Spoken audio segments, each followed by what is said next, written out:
So I'm really excited to finally get this incredible opportunity to speak to the Onos. Now, if you follow me on social media, you will know that she is one of the worship leaders that I absolutely love. There's just something about you, Onos. So firstly, thank you so much for taking time out of your busy schedule to talk to little old me, because I know this week you've been extremely busy. So firstly, thank you.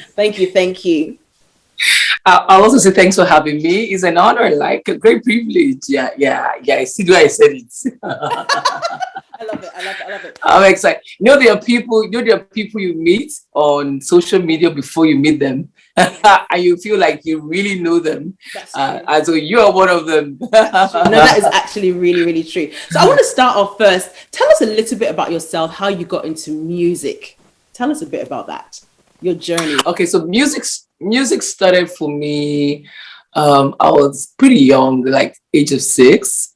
Then I wasn't in Lagos. Okay, so let me start by saying I'm based in Lagos, Nigeria. Yes. But then I wasn't in Lagos. I was in Delta State, in Warri. Okay. Yeah, that's where it all started for me. And I loved to sing. I wanted to be around music. So I joined the choir. I was just around everything, choir, singing, and all of that. Yeah. So that's how it all started for me. But I knew that I wanted to do more, like take it from just singing in the choir, then in my, youth choir, music group, different groups in school. I knew I wanted to do more with the music. So I just had to wait until when I was done with my university. I graduated from university in Nigeria. That's 2003. So I waited to graduate when I was done with school. So when I moved to Lagos. Okay. So I said, okay, I want to do this in a larger scale. I want to go to the studio. I want to make music. I want to record my songs. But when I got to Lagos, I realized that, hey, there's money involved. Talent is not enough, right? It was reality check, like, hey girl, you need funds, you need money to make music, it's real work, So I said, okay, I just started my NYC then. So I said, okay, when I was done, I said, I need to get a job. So I got a job, started working. And then from there, as funds were coming in, I started to work on the music. So that's how professionally I kicked off. But I started recording 2009. Yeah. Okay. Oh wow. So it's been a long time coming. kind of sorta. One of the things I really love about you is the fact that despite the fact that you're an international recording artist, you lead praise and worship around the world, you are still very much committed to your home church. And on Sundays, we can see you leading praise and worship at House on the Rock. And I think that is fantastic. Yeah. Tell us how important you feel it is for an artist to be connected to their home church and to serve in their home church.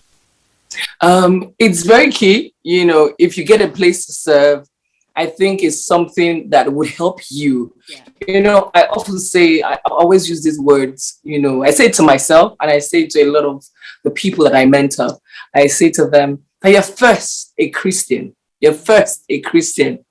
before all this. Yeah, it was the love you had for God that brought you to, giving yourself to serving him, knowing him more. So nothing should take that place. Yeah. And it's always good to have a place that you can be told to sit down, and you sit down, where you can just take in. Because most times when you're traveling around the world, you're going to different countries or going to different places to minister, you're pouring, you're giving out. So you need a place where you can take in, where you can receive, where you can sit and hear the word, where you can say and be nurtured. It's very, very key because it's way beyond just singing a song. Because see, at some point, your life begins to be that message that you're preaching to people, because what we're doing, we're ministering through songs. God is giving us some to minister to the world. But then again, your life, your character, how you live, becomes what people begin to see at some point. They begin to look at you and they begin to like, now I didn't notice that you had actually paid attention to the part that I sing. That's exactly what I'm saying. So for me, it's for me it's service. It has got nothing to when I'm in church. I make out time to be in church to lead, to serve with my gift. I feel fulfilled doing it. And that has always been the me that the Onos that I've always known. So there's always that thing in me. Don't take that part away, like from all of this. So when I go out, I sing here, like that. I just came from Ghana, go there. So when I want to be able to come back home, and also too for my children, I want to take my children to church. I want to be able to have that family fellowship time with the kids as well. So it's a good forum for me. It's a good place for me to receiving, get the family to go to church. And because for my daughter right now, I'm the one she's looking up to. I'm like her mentor. Yeah. So she's literally not just living based on what I say she should do, but what she's seeing me doing right now. So it's very important to someone who is listening to this. It's good to have somewhere to serve. It's good. I know it's beautiful to go out there and do all God has called you to do, but it's good to come home, have somewhere where you come home and sit down, receive the word, and it helps you. It gives you there's this, you can, when you're receiving the word, you're checking yourself. Maybe today your shoulder part has gone high up. It helps you to bring the shoulder part down. So for me, it's key. It's a place. Home is where you drink from, where you draw strength from, and where you receive. And in a church like House on the Rock, where Pastor Paul gives the word as it is, and you can't but receive the word for the next thing that God is about to do. So it's very key. I'm very big on it. I know we're in the new generation where people have different opinions about it, but trust me, there's something it does. It helps you. It has a way of shaping your character. That no matter what you see out there, when you go out there, you come back, you can still just humble yourself and serve. There's really nothing to it, really. It's all is to Jesus. It is unto Jesus. But you're right. I think that there's a new generation of artists and worship leaders who don't quite understand the importance of serving in the local house and being committed to the house. Everyone wants to have the global ministries, but nobody wants to help serve and really grow the assembly. Yes, that's right. So there's something it does. Like you go out to sing and you come back. You are encouraging the others that are even there serving, letting them know as well that your service there, what you do on Sunday in your local assembly, is as important and big and rich, and like what you do outside the church. It's the same thing, it's just different platforms. That's right. So most of the time is our mindset where you think, there's this fulfillment. When I'm serving in church, I'm not trying to be Onos the artist. I'm just leading people in worship. But there's a lot more pressure even when you're singing outside. You're trying to be Onos the artist, the psalmist, because people are looking, they have certain kind of expectation. But when you're serving in that space, it's God, receive me as I am, that kind of thing. Right. And it's always beautiful. It's always it's pleasure and great delight, honor to serve in that space. So for someone listening, it's as big. Serving in that space in your church is as big as you try to go and sing outside. Trust me, there is no difference. It's how you see it. And it's in that place that God will continue to groom you. It's in that place that you begin to find your strength. It's in that place that you'll discover yourself in a unique way that you cannot discover yourself when you're outside. I completely agree. And interestingly, Tasha Cobbs touched on that recently. I watched a Instagram video that she put up, and she was saying that she feels the most fulfilled and she enjoys it the most when she's serving in her local assembly church. She loves being out there, but there's just something about being home and pouring back and giving back to the house. I completely agree with you on that. So one of the things that you're very well known for is your anointing. I mean, this woman has oil. Okay. I'm going to ask you, people, I don't know where they got the name from. Oh yeah, mama. Oh yeah, but this is it. This is what it is for me, right? I'm like, I go for ministrations, I go for events, and I hear a lot of people say, I'm like, these guys are extremely anointed. But why do you guys give me this tag? Everybody is anointed. Why is the tag? I mean, even Sinach gave you this tag last month because she had her event. She posted about everyone. When it got to you, I noticed she was like, "This woman brings the oil." No, you are incredibly anointed. So I want to know, how Thank do you you. prepare for ministrations? Just in case there's somebody listening or watching who is an artist or an up and coming worship leader and really wants to tap into, the spiritual things. How do you prepare for worship? Over the years, I've tried to cultivate the habit of always staying with God, building that daily fellowship, daily communion with Him, so that I am not trying to run to God whenever I have an event. I love that. I love that. I love that. Because that's deep. Yeah, I'm not trying to go to Him. Oh, I'm going to minister your whole God, please, right now. That's when I'm praying. No, I want to. Yeah, I stay with Him. Because I did an interview recently and I said something about I'm very conscious about my environment. What I meant is my space. I protect it. I protect what I hear. I protect what I allow into my heart, because it's in that place that I communicate. So for me, it's I treasure it. Like, I would do anything, or I can lay anyone away from my space.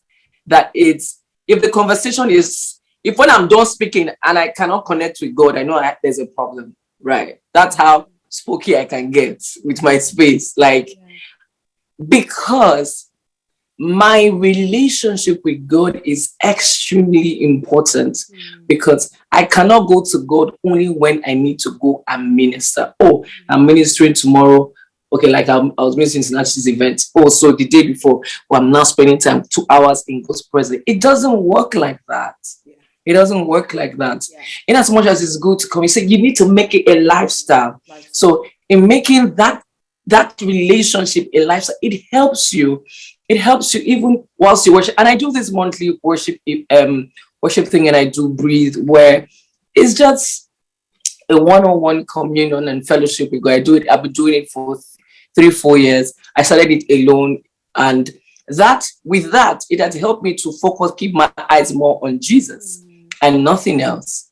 So that deliberate communion and chase and pursuit after the heart of God helps the oil to continually flow and it's fresh each time you get on the platform. So you're not trying to, the fact that you sang it well last week doesn't mean that different things will have happened before now. So it's the continuality, you're communing with God all the time, that helps it.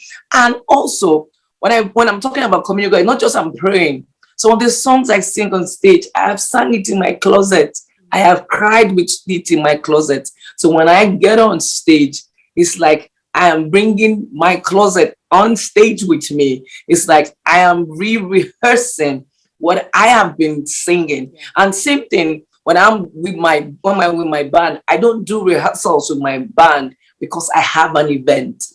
So I will create a worship culture. I created a worship culture with them, because one thing I did last year is to get them where I am, to get them, as in, I always want them to be where I am on stage. Not that I am deep and soaked in worship and they are staring. So I need to I had to work extra, talk to them, speak to them. So that helped me to get them into where, at every season and every position in my life, I take them through. But this is what God is saying. And most times if I go for an event, I always say, I say things like, Lord, what do you want the people to hear today?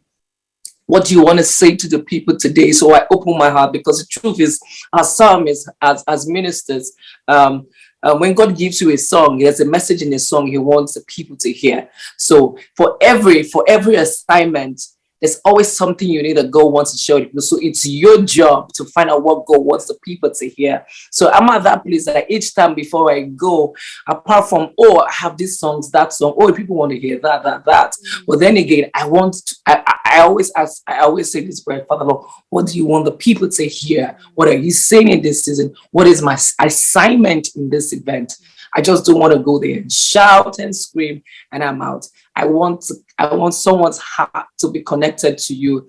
I want someone's life to be turned around. I want someone's spiritual life. So my pursuit is always what I want God to do in that event. So God has a way of just honoring it's the posture of your heart and not necessarily the voice.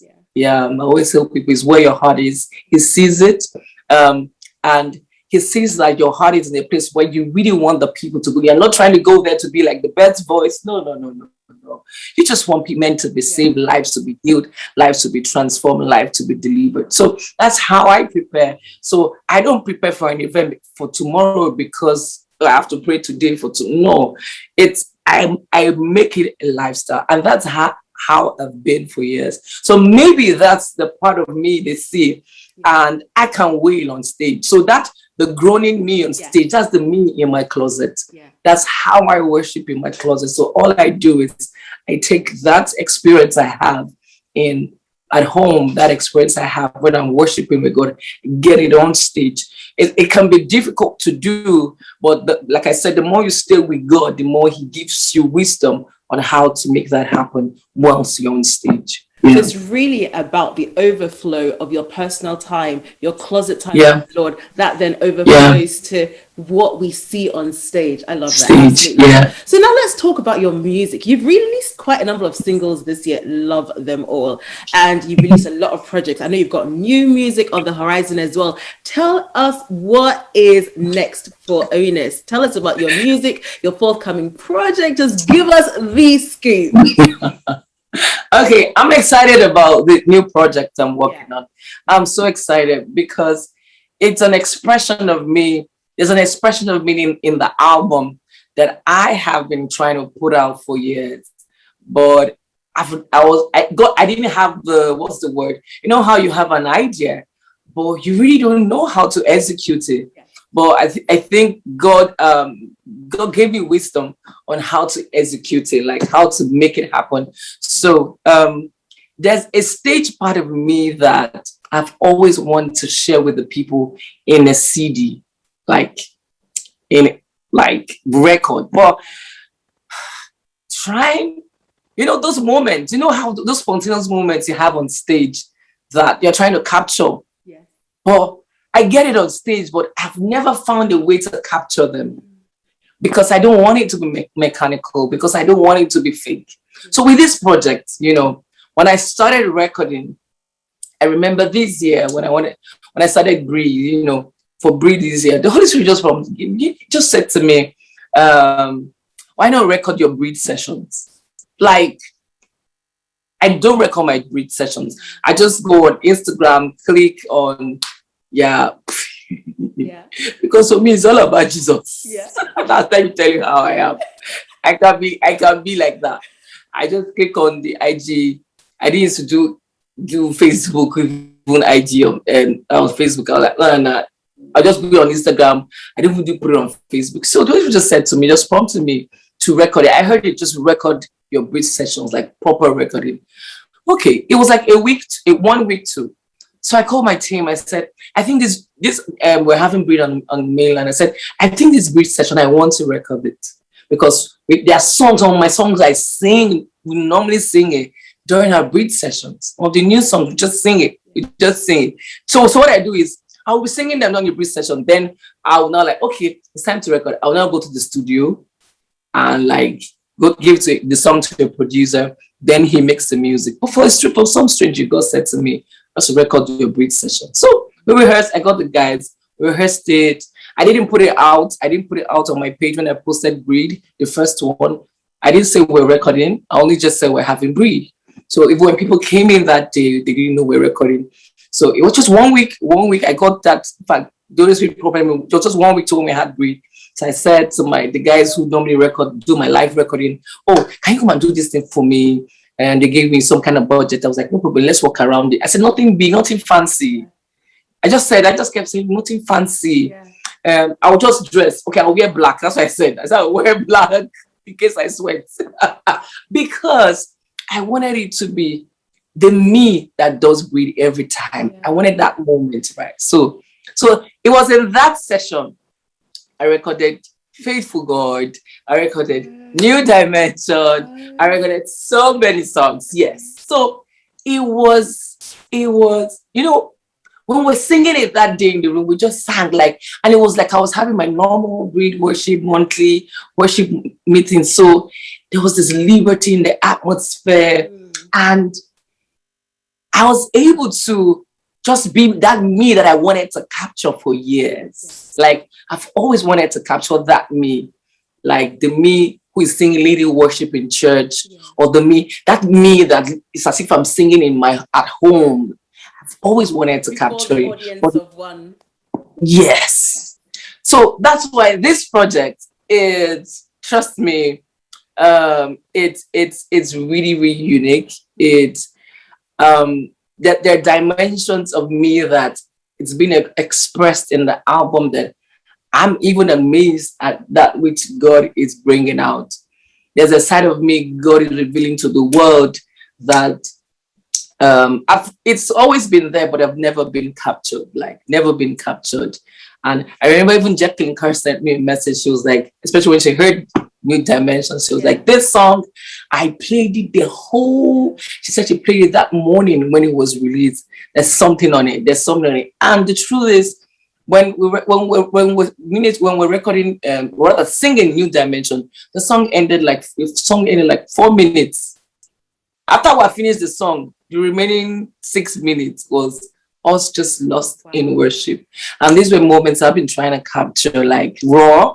You can so if you see the video, which you're gonna see, you'll see that it's raw. I was on the ground. I was like, I'm not sure. Right now, I even look well made up. I didn't look. But I loved it. Because it was so genuine, it was real, that this is the me. Each time I look at it, each time I look at the clips, I'm like, this is the me I've always wanted to capture for the world to see. So the project, the album will be titled New Dimension. Okay. You heard it here. Yes, you got the script here with me. I'm looking forward to that project. It's unique. It has great songs in it. There's New Dimension. There's Faithful God. There's No Void. And lots of songs. A couple of features as well on it. By God's grace, I really wanted to put it. Well, I didn't have a date for release, but I have a release date now. But it's it's not January. It's in 2022. Let me not give a month here. It's gonna be early 2022. The project will be out by God's special grace. It's something to look out for. It will bless you. It was recorded live for a live audience, and it's rich. It's prophetic. Trust me, it will bless you. It will bless you. It's you hear a different Onos from the Onos you've been hearing. More like you hear the Onos you hear on stage more. You hear that more. How my voice roars on stage, all the wailing, all that. That I can't do in the studio. When I'm in the studio, I've drank water, I've sat down, I've prepped the voice, I'm all, no, this one, and we'll experience the weight of his glory when we watch the videos and listen to the music. So will we get any more singles this year at all? Maybe one or a video. Maybe one. Okay. And definitely. Let's talk about your videos, because Sister Girl puts out the most beautiful videos. You always look so incredible in your videos. Tell us, because every single video of yours that I've watched is so powerful. Tell us the story. Thank you. and the process behind, just putting out these videos, putting together the journey for the storyline behind the videos. Tell us a bit about the most recent video. Yes, tell us about Okay, the most recent one is the one that was not the live recording one, the No Void. Yes, that's right. Mm-hmm. Yes, No Void. So for my songs, like when I'm from the production stage of the song, I start picturing the video. Yeah, so I don't wait till when I want to shoot a video before I start thinking about the video. So from when I'm producing, making the song in the studio, I start picturing how I want the video to look, and what I want to look like, how I want to look, what I'm wearing, what look. And because the person who shoots my video is someone who I've been working with for years, what we try to do is we try not to make one video look like the other. So we always try to, like I call you Jesus, call you Jesus, the yellow outfit, Yellow outfit, yeah. I pushed myself a little bit with that, with the horse, with the dress, the big hair, I was trying to, like away from, I was trying to tell a story. At the same time, I wanted it to look like a movie. Yeah, I wanted it to look like a movie. So these we built whilst I was recording that song, I had like the picture. I've always wanted to have it, make it like look like not just your regular music video, like you're watching a movie. So that was what I got from that, and I really loved it. But for No Void, so because it was acoustic, like acoustic version of the song, so I said to myself, from when I was recording it, I said, I can see myself sitting in a room. I can see myself sitting in a room, cozy, warm, like really, really warm, and with the guitars or different things going on around. So I kept picturing it. I didn't even know the location I was going to use. But you know how God is. By the time you begin to dream, by the time you begin to, picture it, he begins to expand it in your mind. So I began to I was looking, okay, where am I going to shoot it? What am I going to? Then God started giving me ideas. Oh, you can use this place. I was looking for a house that had really nice interiors, like walls, and somehow God directed my path. So the thing is, I create I created in my head, and myself and the music and the video director, we really we think alike. So when I have these ideas, I drop it on him. I say, oh, I have that's a particular song when I'm even working on. I say, oh, I have the song. Start thinking of a concept. So that's what we do. So I don't wait. I don't wait till when I've released the song. Oh, it's time to shoot a video. No, I start projecting from when. That way, the ideas are fresh. I'm thinking of new things. Okay, what have I not done to my hair? Like it was after I shot No Void that I started doing braids. I never used to do braids on my hair. So if you follow me closely, you will notice that I actually started doing braids after. So it was intentional. I said, I'm going to use braids for one of my videos, and I was not going to do braids at all until that video. So I do things like that. So it can be like a look I love. I kind of I really love this look. So what I'll do is I'll never do it. I'll give you guys some of my tips. I'll never do it until I'm ready to shoot that video, so that there's something different and new and fresh about it from the everyday me, from the usual look. Oh, I've always seen her do this. Oh, so when I used braids for that video, a lot of people loved it. Were like, oh, finally, she changed her look. Yeah, so that's it. I think through, and I don't just wait for someone to watch it. I don't just wait till when it's time to shoot a video. Yeah. So one thing I don't wait till when I need to do stuff before I start trying to do it. I plan. I try as much as I can to plan. Even when the funds are not there yet, I just plan.